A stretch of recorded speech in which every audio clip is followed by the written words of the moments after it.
CoCo Johnson, your Lady of Wellness. Join me as I address topics in all things wellness, from mental health, social disparities, and education, advocating for those who suffer in silence. Hi, I'm CoCo Johnson, your Lady of Wellness. Join me as I address topics in all things wellness, from mental health, social disparities, and education, advocating for those who suffer in silence. Brought to you today by Rosa Sharon All Naturals, your health and wellness systems. Today, we're going to get into the topics of financial literacy with my special guest. Hi, I'm Karressy, owner of Insight Financial Group. Welcome. Thanks for coming. Thank you for inviting me. No problem. Do me a favor. Give the audience a little taste about who Linda is.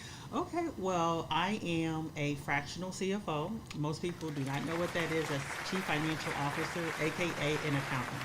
So I do the books for service-based businesses and nonprofits.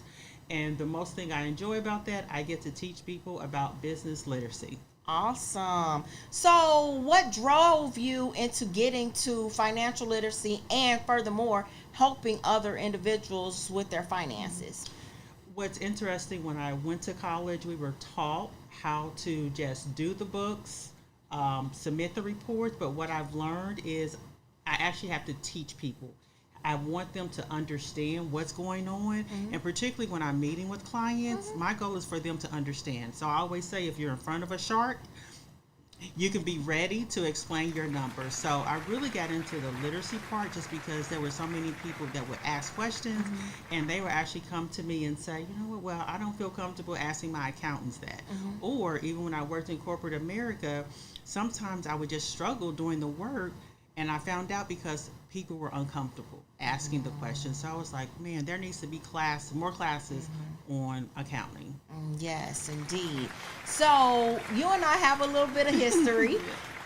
We have been talking about everything business related, and we've gotten to know each other on that level and understanding. And I am one of those people that was asking those questions.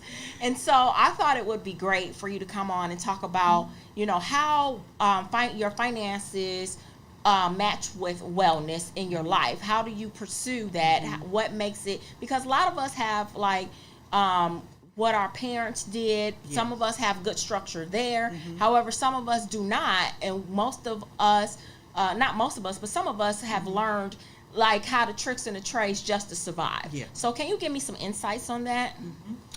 You bring up a good point. So our personal habits, how we grew up, actually flows to our business. So if you're a business owner, if you have poor personal finance habits, they're going to flow. And so financial wellness is very important, particularly for business owners, because it's anxiety. A lot of us do stay up at night trying to figure out, how are we going to pay the bills? How are we going to make payroll?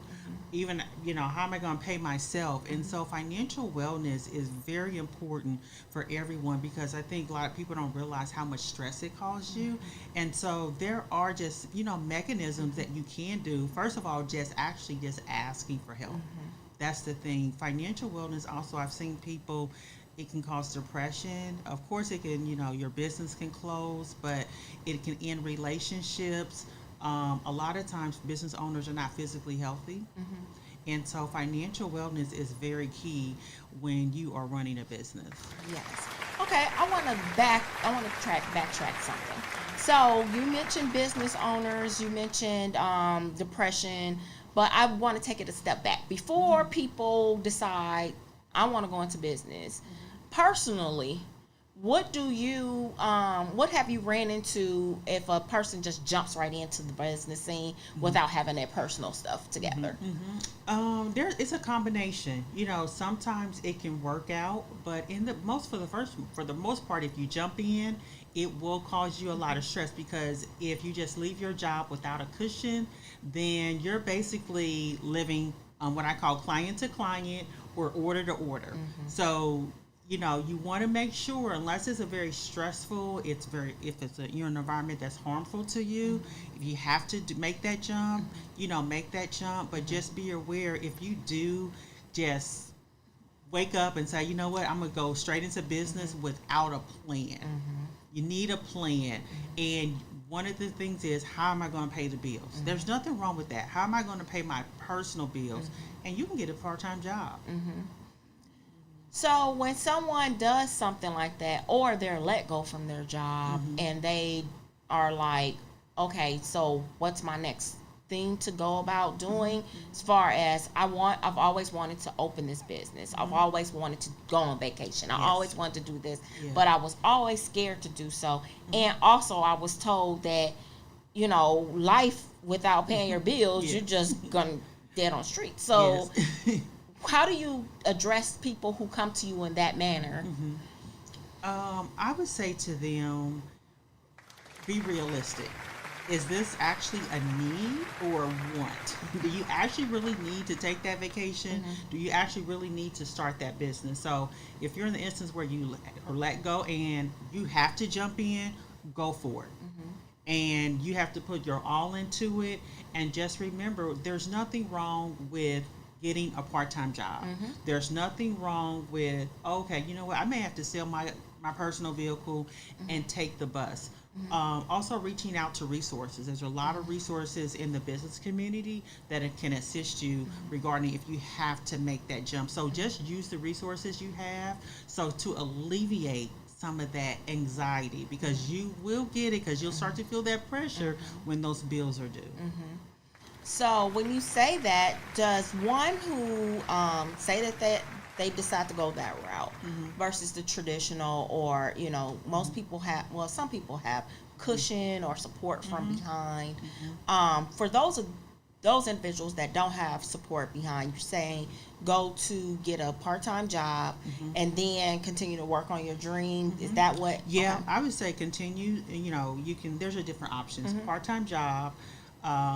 Another thing is, when you're starting your business, try to be as lean as possible. And what I mean by that is, you probably will have to be the one woman show or the one man show.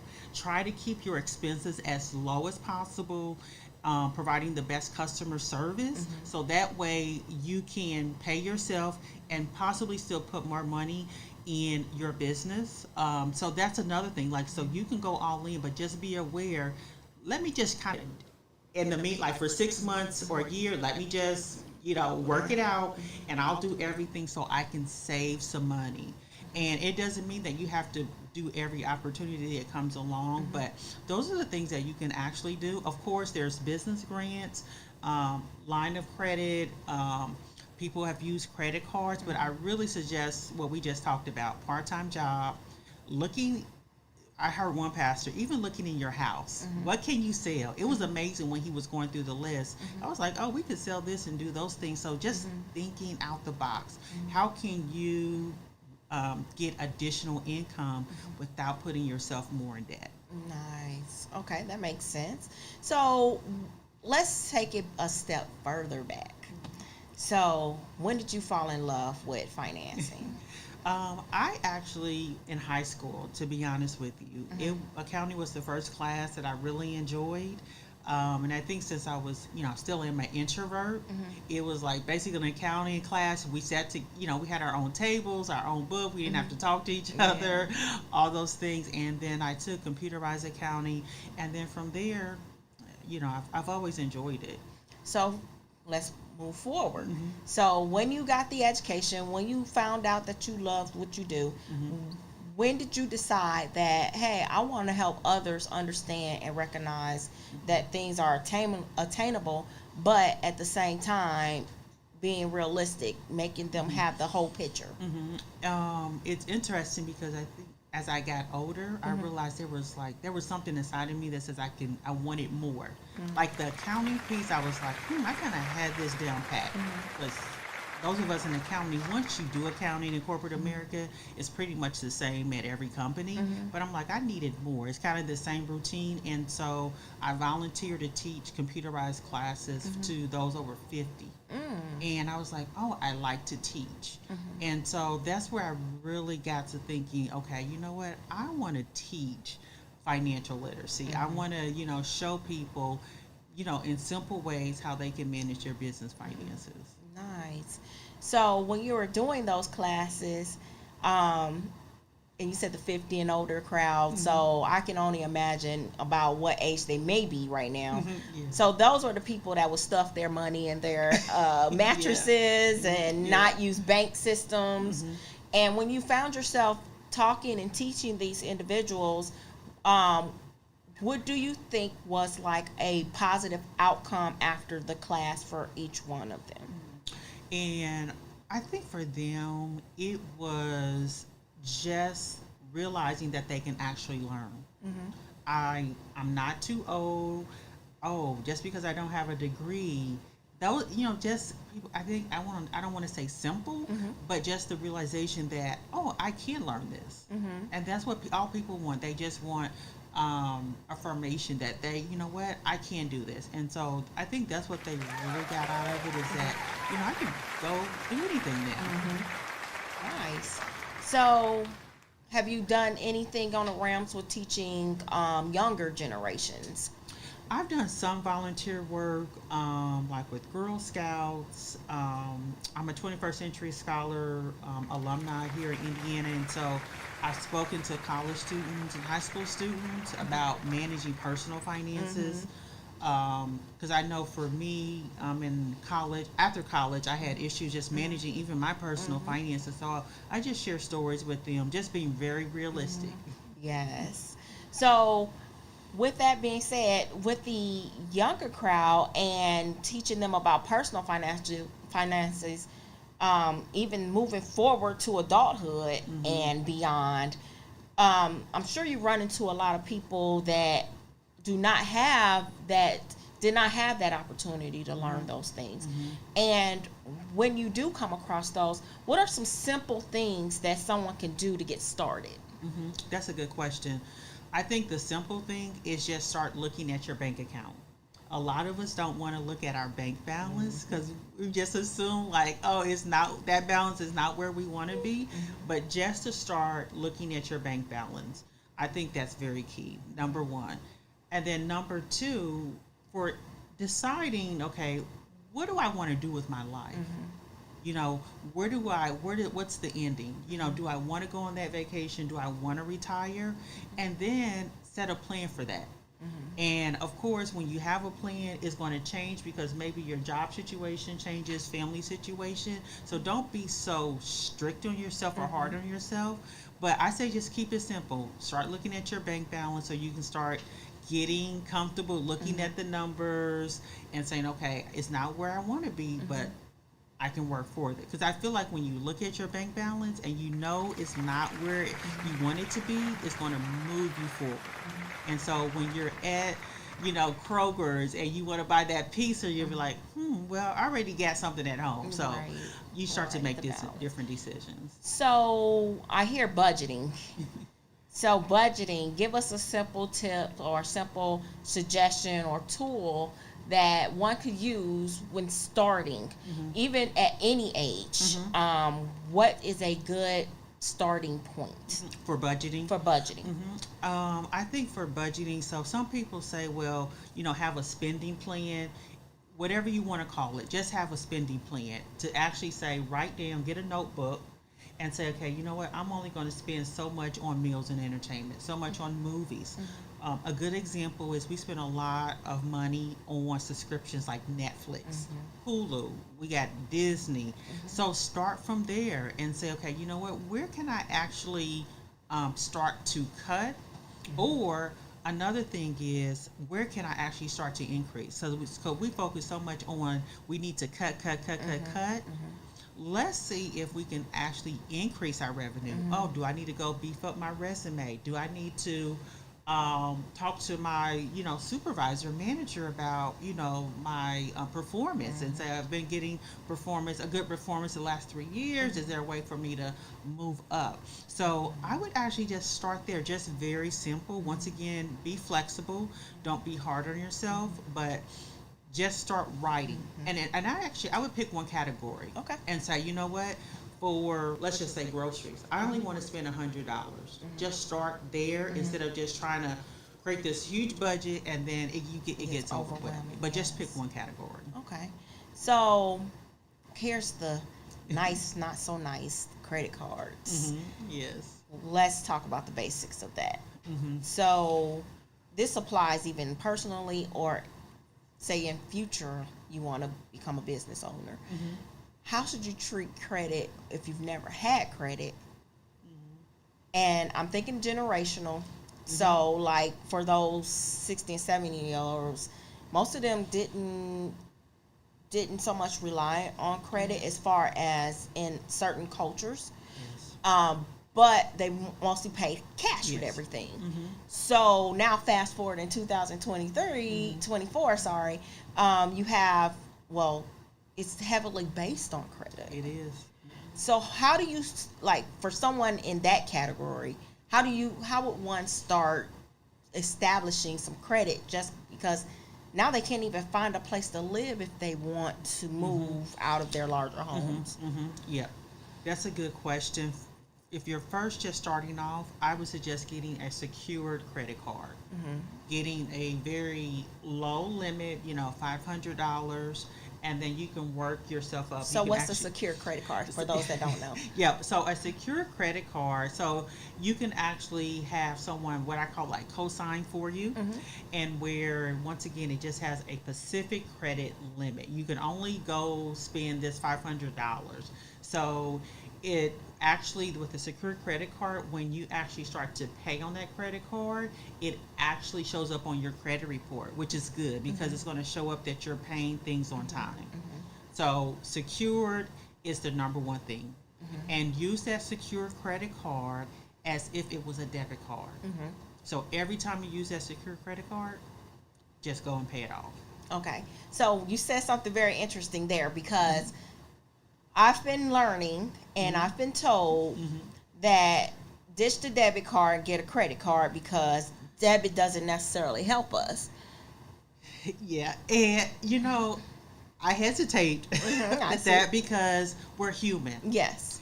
And that credit card is very tempting. Yes. It is very tempting. A lot of people are saying use the credit card because of fraud that's going on. Okay. I never forget, years ago, a lady from she worked at a bank, and she says the only thing that she uses is her credit card. I was shocked because I'm the type, I just want to use my debit card so I don't have to worry about a bill.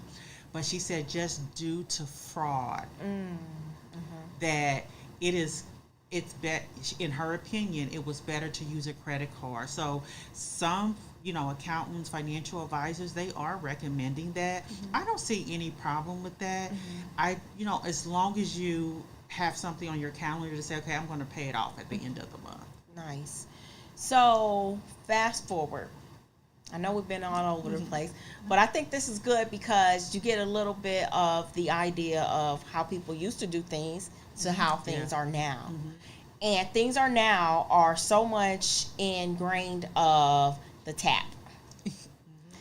Not the swipe, not the insert, the tap.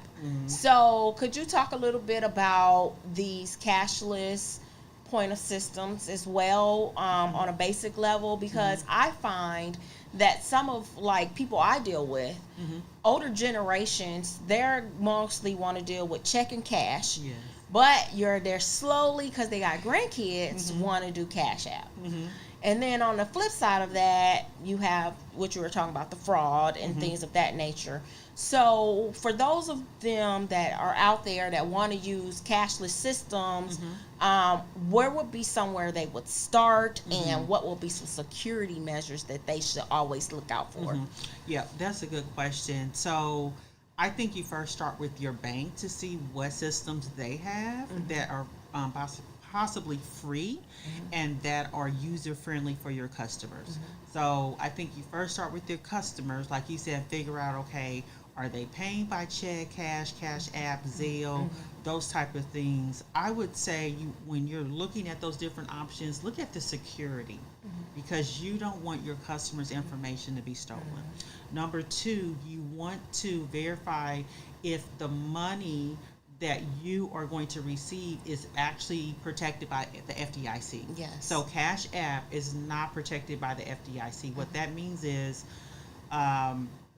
if the FDIC says they will secure banks up to 250K, What's the like your bank. FIDC? Can you So it's the Federal. that's a good federal deposit. What is it? Basically, it's the U.S. agency that oversees the banks. Yes, thank you. Yes, I just want to make sure people know. And a lot of people don't know. So, like, if you're in a business or even an individual, if you have over 250K, then they won't insure. So those are the things you have to just think about. Like, is it safe? Do I have easy access to the money? I know when you're first starting a business, that's kind of like you just kind of trying out everything. But you really first, want to look at security and then what your customers want, and then thirdly, the bookkeeping. So the more platforms you use, the more your bookkeeping may be more complicated. So, how do we wrap these things up into wellness? So, by knowing your money, by knowing your financial statements, by understanding what processes to use as far as how you want to pay for things, how does those type of things help balance us out as far as financial wellness? I think first thing with financial wellness, don't be hard on yourself. So on the personal side, particularly with business owners, a lot of us don't take vacation or, just do things for ourselves. Do something for yourself, even if it's just going to the movies. And so part of financial wellness is, having fun. You got to have some fun. You just cannot say, I'm not going to spend any money for the next 2 to 3 years. Right. Even if it's just going to, Chick-fil-A, just do something for yourself. Number 2 is understanding if you need assistance. Like you said, not everyone grew up not knowing about accounting or business or whatever. So there's nothing wrong with asking for help. And then thirdly is action. A lot of us get so into our thoughts, confidence. Oh, I don't know math. I don't want the accountant to know. So I'm just going to continue in this, what I call organized chaos. So take actions, asking for help, scheduling time to do your taxes, whatever needs to be done. So I would really suggest that because once again, financial wellness, I've seen it really depress people.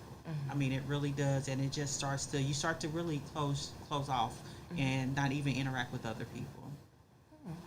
Yep, I would totally agree on those notes.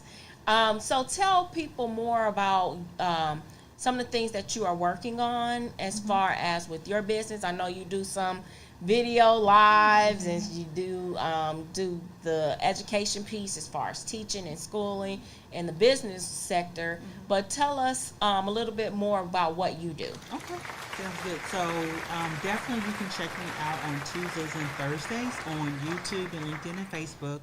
I do 2 weekly videos, everything regarding business and nonprofit finances. Try to keep the videos really short. Just addressing common problems and then providing solutions. And then secondly, I also have some online courses such as QuickBooks, budgeting for nonprofits and businesses. And then thirdly, doing accounting services for small businesses and nonprofits. And so that's a combination of doing the bookkeeping, doing budgeting. If there's one-on-one where you just want me to come in and look at your books and give you some suggestions. So for those, the resources that you have, like the budgeting and things of that nature, are those free resources or how do you want to obtain those? And actually some of them are free. So like the QuickBooks course is like $57. And actually the QuickBooks course is actually a combination of several QuickBooks courses that I've done over the years. The budgeting, so a lot of the budgeting, that's free. A lot of them are downloadable, like short video, one video and then a downloadable, or an Excel spreadsheet where you can actually use that template. You don't have to create it. Nice. So there's a variety of courses online.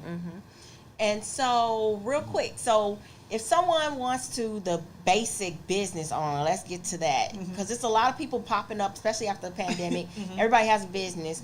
What will be their 5 things that they should think about before they even sell a product or a service? 5 things. That's a good question. So number 1, Cash flow. So you want to process to and make sure you're managing your cash. So make sure you look at your bank account. You want to set up your cash flow correctly. So you want to have an operating account. You want to have a account for taxes, and some people call it a reserve or savings account. Then you want to have, and what I had to learn, are marketing. You need a marketing strategy. And then also what I call leadership. You want to start looking at yourself, like, how am I going to lead? How do I do work? You want to look at productivity. How am I going to get these things done? What tools am I going to use? I'm not sure if that's 5 things, but I can keep going on and on and on. But you said something really key. So it sounds like you're pointing towards some mentorship as well. So how important is mentorship when doing all this? It is very important, because that's how I've just been able to stay afloat. Asking questions, even just emailing people that I don't even know. Okay. I listen to a lot of podcasts, books. I think, like, Nycole, that's how I met Nycole. Like, when you just start asking people, and when you're ready to ask those questions and ready for that information, people will just start. You'll meet them in the grocery store. Right. So with that, when you think about how you've produced in the world and how much you put out in the world, I just want to give some tips on the end as far as how people can connect with you. Are there other resources for people who are of generational help, mid-adult help, youth literacy, any of those things for our viewers? Yeah. So you can connect with me at my website at insightfinancialnd.com. Also, when you go to that website, you can actually connect to the courses, and you'll actually see resources there. I would recommend for finances, particularly for kids, junior achievement. There was one that just slipped my mind, but if you just Google, because actually I believe the FDIC has something for kids, which I think is really important to get them involved. I think they have free games and things like that. Yeah.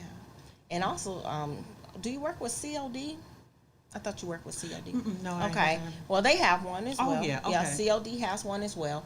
So, and just in terms of, we just wanted to bring in light of, finances is a dirty thing to talk about sometimes, or it's the fun thing just on what your bank account looks like. And for me, it's more or less, oh Lord, the daunting. But at the same time, I know it's necessary, and I find so many people out here in the world that are just operating on float, or operating out of being taught the incorrect way, or operating in positive. Yes. So just trying to figure out a way of learning those different tools, and learning that there are people out here like yourself that will be able to guide people into the right directions. Now, I'm not saying that you're for everyone. I'm just saying that you have the resources that maybe you can point people towards what financial freedom looks like, and what makes us an overall healthier human being when we're not stressing about our finances.